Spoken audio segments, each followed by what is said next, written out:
Hi! Delhi CM Arvind Kejriwal అయితే night arrest అవ్వడం జరిగింది. ఇది లిక్కర్ స్కామ్‌లో రీసెంట్‌గానే తెలంగాణ మాజీ ముఖ్యమంత్రి కేసీఆర్ కూతురైన కల్వకుంట్ల కవిత అయితే ఆమె కూడా అరెస్ట్ అవ్వడం చూసాం. ఇదే లిక్కర్ స్కామ్‌లో అయితే అరవింద్ కేజ్రీవాల్ తెలిసిందే కదా! లాస్ట్ 2021లో ఎప్పుడైతే మద్యం గురించి ఏదైతే పాలసీలు తెచ్చారో ఆ టైం నుంచి అయితే వాళ్ళని వెంటాడుతూ ఉంది ఈ కేసులు అయితే.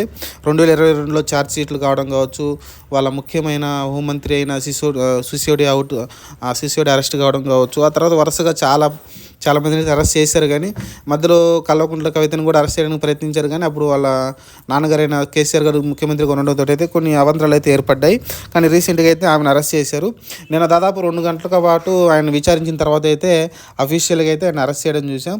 యాక్చువల్గా ఈ మద్యం స్కామ్లో వచ్చేసి స్టార్టింగ్లో అక్కడ ఏదైతే మద్యం షాపులు ఉన్నాయో దాదాపు 60% వరకు గవర్నమెంట్ ఆధీనంలో ఉండేవి, 40% ప్రైవేటీకరణంగా ఉండేది. తర్వాత అయితే పూర్తిగా 100% వరకు